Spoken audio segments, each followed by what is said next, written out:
좋은 아침입니다. 오늘도 말씀 안에서 교회로 살아가는 하루가 되시기를 바랍니다.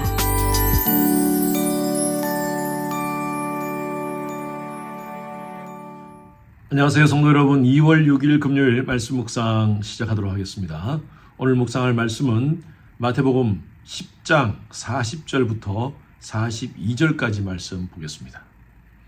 40절부터 42절까지. 자, 40절부터 읽겠습니다.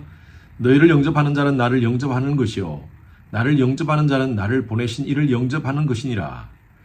선지자의 이름으로 선지자를 영접하는 자는 선지자의 상을 받을 것이요 의인의 이름으로 의인을 영접하는 자는 의인의 상을 받을 것이요 또 누구든지 제자의 이름으로 이 작은 자 중 하나에게 냉수한 것이라도 주는 자는 내가 진실로 너희에게 이르노니 그 사람이 결단코 상을 잃지 아니하리라 하시니라.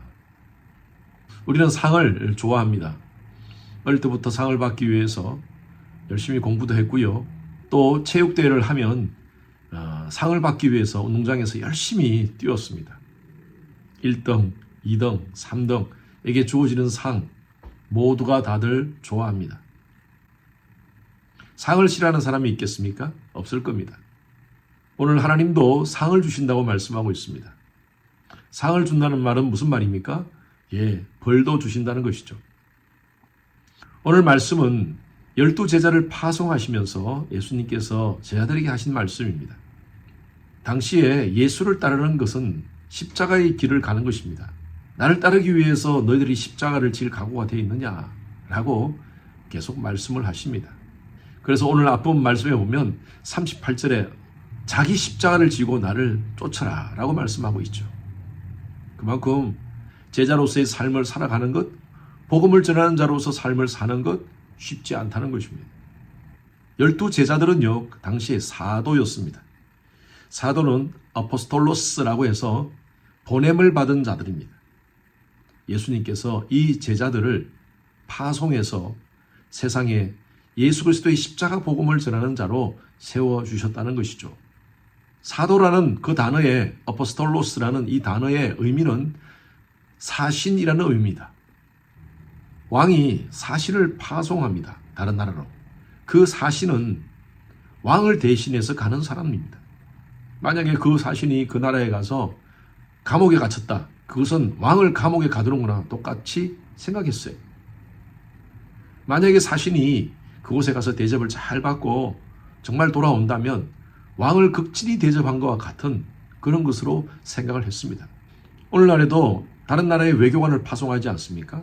만약에 외교관을 함부로 대하고 감옥에 넣고 매로 때리고 한다면 그 외교관을 파송한 그 나라가 가만히 있지 않을 것입니다.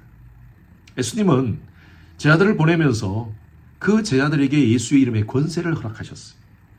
그리고 그들이 가는 곳곳마다 그들을 대우하는 자에게 똑같은 상을 주시겠다고 약속하시는 것입니다. 오늘 말씀 보십시오.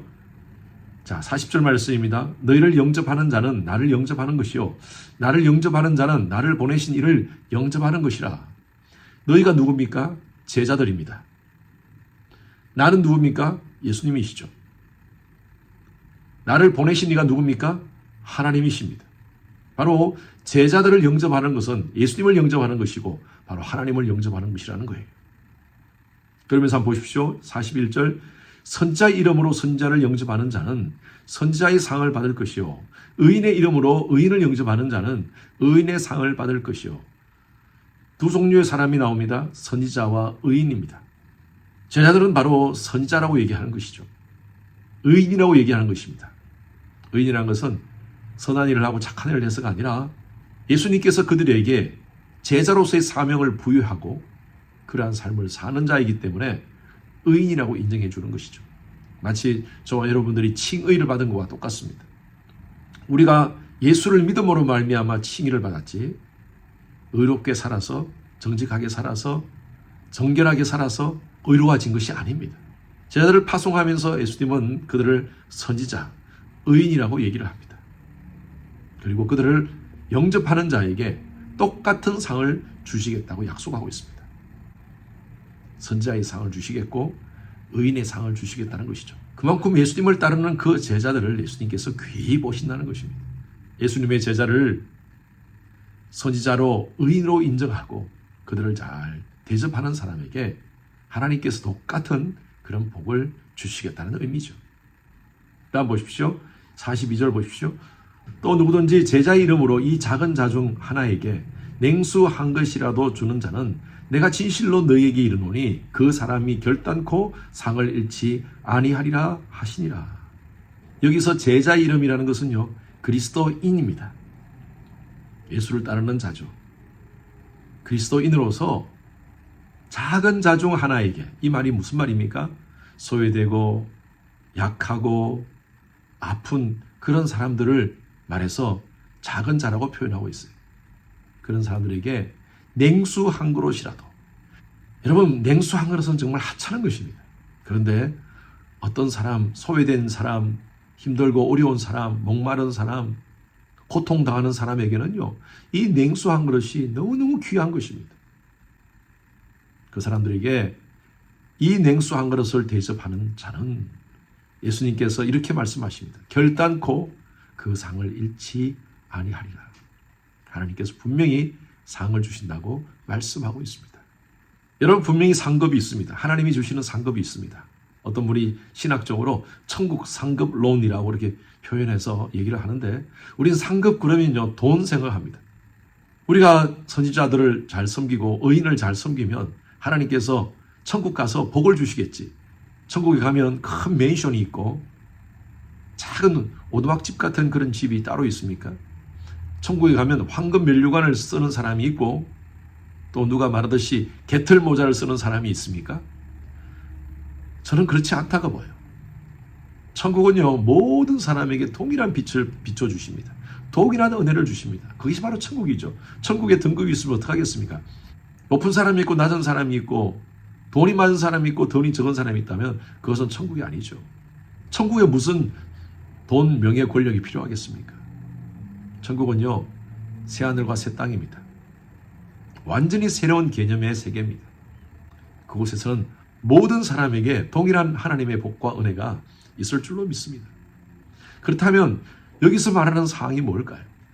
이것은요, 이 땅에서 천국을 누리는 삶을 얘기하는 것입니다. 예수를 믿음으로 말미암아 영접하는 자, 곧 그 이름을 믿는 자들에게 하나님의 자녀로서의 삶을 살아가는 것, 그것이 바로 천국입니다. 제가 팔복의 말씀을 나눌 때 여러분들에게 말씀드렸어요.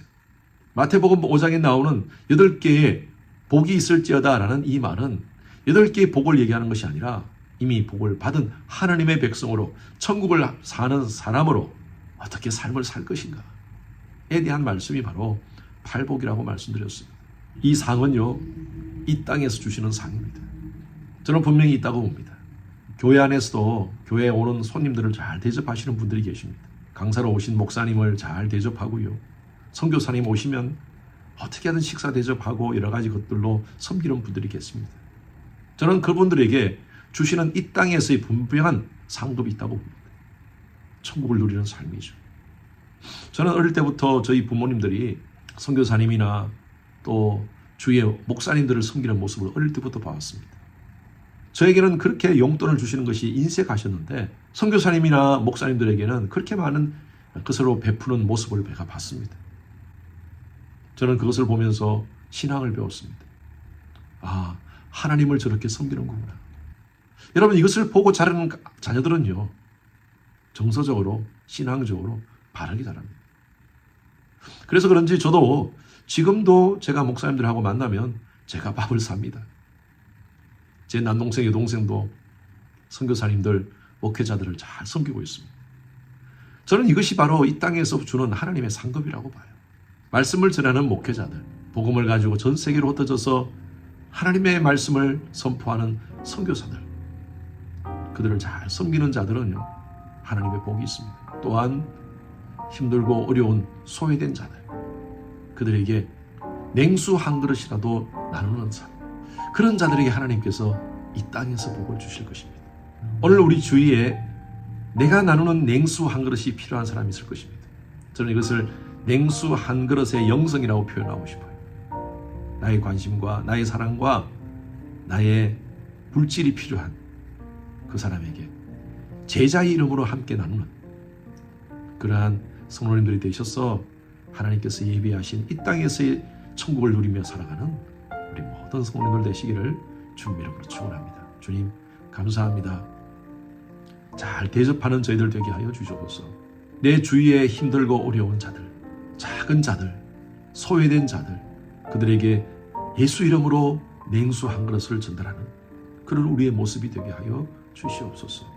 감사하며 예수 그리스도 이름으로 기도드렸습니다. 아멘. 금요일은 예배를 위해서 기도하는 시간입니다. 저의 설교에 하나님께서 함께 하시고 말씀을 준비할 때 또 말씀을 선포할 때 하나님의 능력이 또 성령의 기름 부으심이 임할 수 있도록, 그래서 성도들의 삶에 변화를 경험할 수 있도록 해달라고 기도해 주시기 바랍니다.